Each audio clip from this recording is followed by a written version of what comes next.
What is up YouTube? My name is Amit Binish. Welcome to another video. So this particular video is titled The Happiness Fallacy.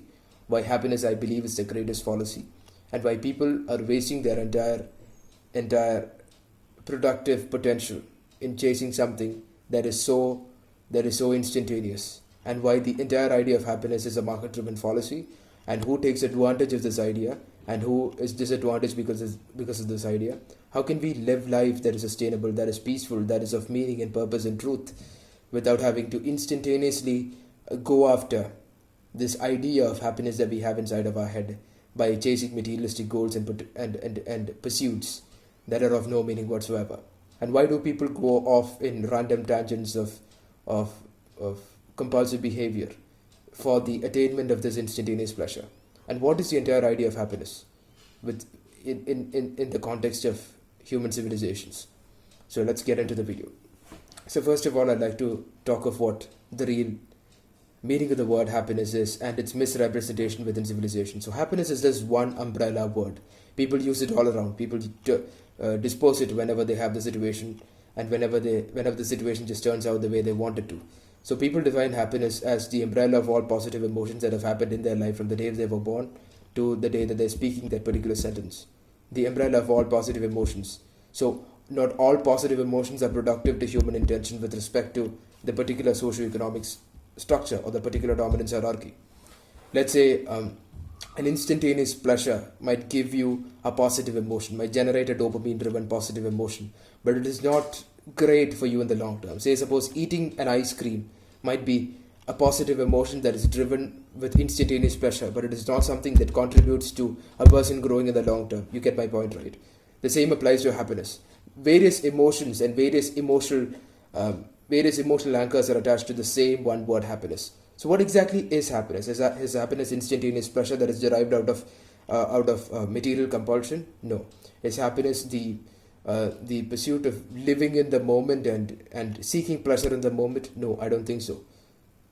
To me, happiness goes in relation to the Aristotelian principle. What did Aristotle have to say about happiness? Aristotle went on to say that happiness, the state of happiness, is the ultimate manifestation of all human potential. Say your potential is X, and the manifestation of your potential, that is the material extension of your potential, is greater than or equal to X. You're a happy person. You're defined happy. You are happy. Suppose the pertaining domination you surround yourself with, the pertaining hierarchy you surround yourself with, the potential X that you have, and you deliver this potential and you acquire a position within that hierarchy, within that sociological hierarchy. You're naturally prone to more serotonin levels. You're naturally prone to more to have a better brain chemistry, and that makes you happy. That gives you additional status. That makes you happy. So this is the very nature of human reality. Human reality is carved out into well-defined dominance hierarchies. And your role, your identity as an individual is always with respect to the identity of the person next to you. Simple biological reality. Your identity as a person, what you define yourself as, is always in relation to the person sitting next to you. You cannot define yourself within a void. You cannot define your metaphysical or your psychological or your phenomenological intention within a void. You've got to enter the sociological reality. And when you enter the sociological reality, comparison is inevitable because we're a competitive species. We compete for space. And once we know that competitiveness is an innate part of our biological reality, the first thing that we understand is that we construct our identity with respect to the person sitting next to us. And that is where the idea of respect comes from. I wouldn't be treating the Prime Minister of India and my friend the same way. That is a biological reality. How much ever you spiritualize the fact that we're supposed to be treating the same people equally, we don't. That is the same biological reality. And you want to do that in society, you're gonna be in deep trouble. So human beings flock around in hierarchies, and human beings treat each other with respect to status and identity. And what defines identity within the socio-economic spectrum is potential. Because when you have potential, when you're manifesting potential, when you're putting forth potential in material reality, you move up the hierarchy and you're more respected. You're up there. And when you're up there, people treat you differently. And when people treat you differently, you feel good. Because your identity is with respect to the identities of the people next to you. And when you feel good, you've got a better brain chemistry. And that is where the Aristotelian idea of putting out your potential, comes forth as a manifestation of positive emotions while we surrounding ourselves within dominance hierarchies. Then you might ask, what about people in prison? People in prison have their own dominance hierarchies. Nobody is isolated. Nobody is isolated within prison. The prison gangs are the strongest gangs in the world. Why? Because they flock around and create their own dominance hierarchies. Human beings cannot function without effectively maneuvered dominance hierarchies. At least subconsciously. Whatever the socialists might have to say, the socialists, I believe, are weak people who try to behead the strongest person in the hierarchy so that they can feel better. Even the communists, for that matter. And that is, and that manifests within their own levels of happiness. So what exactly is the secret to happiness? The secret to happiness is not avoiding reality, not evading reality. As Ayn Rand went on to say, you can evade reality, but you cannot evade the consequences of evading reality. We have this conception that monks are the most happy people. No, monks evade reality, and it's easy to be in a positive emotion when you're not competing with people in reality. There is no real happiness in evading reality. Even when you evade reality and go into a monastery, there's a different hierarchy there. There's a different hierarchy of participation there. There's a different hierarchy based upon competence there. So the idea that you become spiritualized, you know the Brahman, and then you become happy is all crap in my opinion. And the real essence of understanding happiness is to understand the essence of your potential, understand the manifestation of your potential, how you can actualize your potential, and how you can dispose it into society, and what society gives you in return. That produces a positive brain chemistry. And once that happens, you're in a positive state. You are happy. That is all. That is all, as simple as that. There's nothing more to happiness, there's nothing less to happiness. So once you figure this out, once you figure how you can take your potential X and put it forth in your reality, it gives you meaning.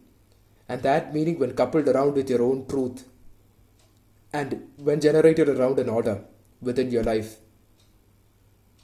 the order allows for the manifestation of that potential into reality.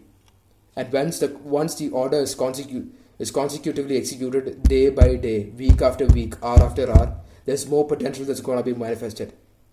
There's more respect that is going to be attained. There's more position within the hierarchy that is going to be put forth. And once that happens, there's infinite growth. And growth is always predicated upon positive emotion. The truth is, everybody wants to grow. There's nobody on the planet on a destructive path. Even if that person is on a destructive path, he or she understands that path to be the path of growth. So the only way you can understand the secret of happiness is allowing your potential to manifest itself. And for the purpose of allowing your potential to manifest itself, you need to first understand who you are. You need to first be truthful to yourself. You should not be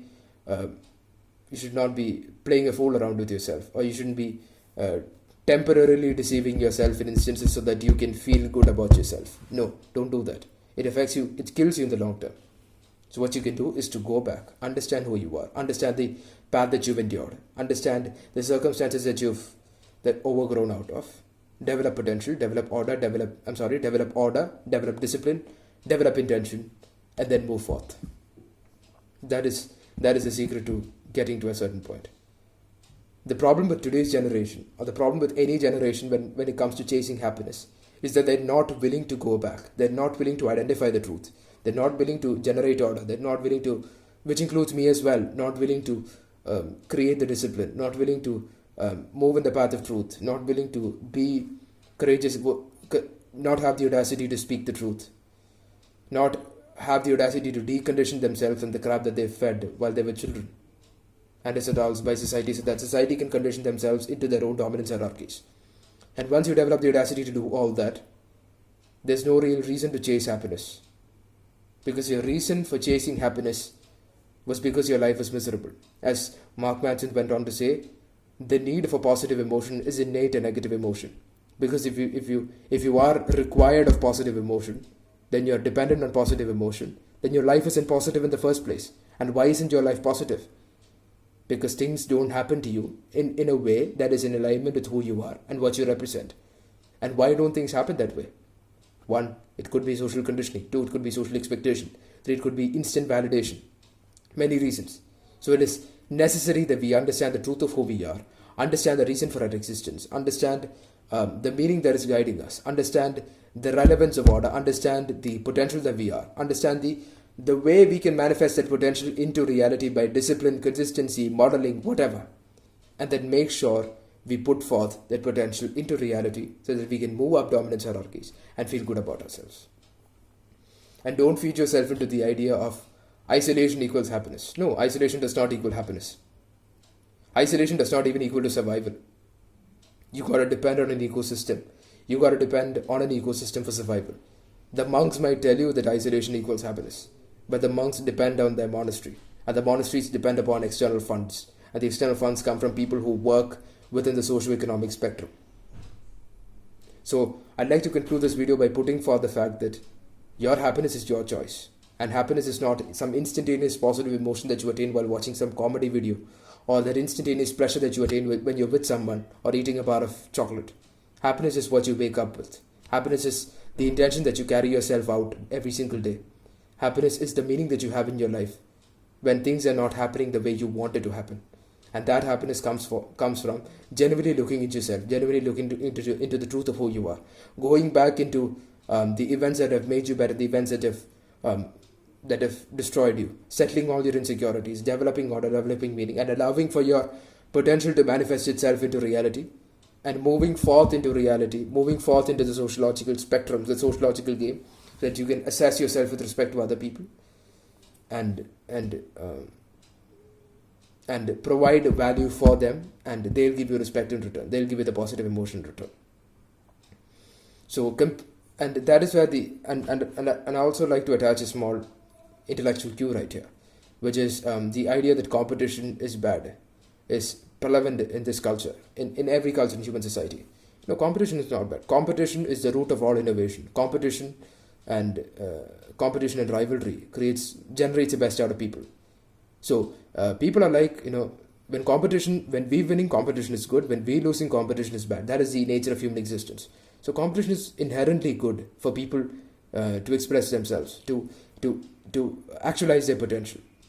So make sure you enter the sociological game and understand how you can manifest your potential into the external world by developing discipline. And once you find that way, and once you find a connect within the sociological spectrum, there's no way anybody can stop you. There's no way your life is unhappy. It is when we subside into our conditioning that we need to find happiness. The first step there is to understand the truth of ourselves, truth of our existence, develop meaning, develop audacity to break free from this conditioning, and then set order and meaning, set an intention to traveling the path of order and meaning that would provide meaning within your life and make you happy as an individual. Thank you.